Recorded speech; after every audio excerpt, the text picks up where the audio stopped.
दापोली नगरपंचायत निवडणुकीत शिवसेनेनं सगळ्यात जास्त जागा मिळवल्या आहेत आणि यामध्ये 7 नगरसेवक शिवसेनेचे निवडून आले आहेत। शिवसेना पक्षाला बहुमत मिळालेलं नसलं तरी सगळ्यात मोठी पार्टी म्हणून दापोली नगरपंचायतीमध्ये ती उदयास आलेली आहे। गेल्या वेळेच्या तुलनेनं यंदा चांगली कामगिरी शिवसेनेच्या उमेदवारांनी केलेली आहे। पर्यावरण मंत्री रामदास कदम, पालकमंत्री रवींद्र वायकर, केंद्रीय मंत्री अनंत गीते यांनी जोरकसपणे दापोली शहरामध्ये शिवसेनेचा प्रचार केला।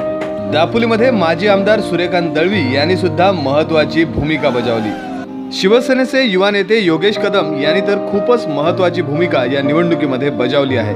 निवडणुकीच्या काळात ते दापोलीमध्ये तळ ठोकून होते।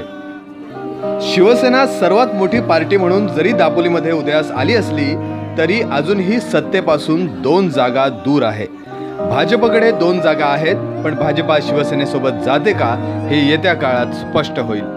तर दुसरीकडे राष्ट्रवादी काँग्रेस पार्टीनेही जल्लोष केला।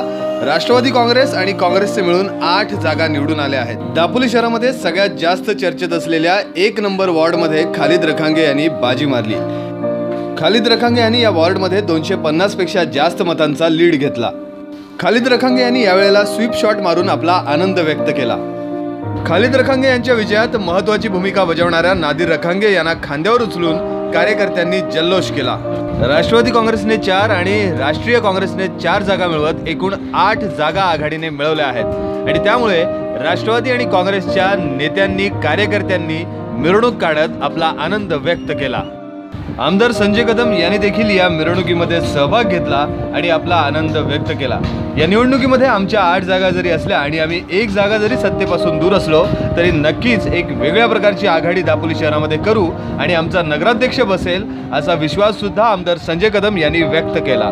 या निवडणुकीमध्ये भाजपला 2 जागा जरी मिळाल्या असल्या तरी दापोली नगरपंचायतीमध्ये किंग मेकरची भूमिका भाजप पक्षच बजावणार आहे। त्यामुळे भाजपच्या दोन्ही नगरसेवकांना कमालीचं महत्त्व प्राप्त झालंय। आता यापुढे दापोलीमध्ये काय घडामोडी घडतात याकडे सगळ्यांचं लक्ष लागलंय। माय कोकण दापोली।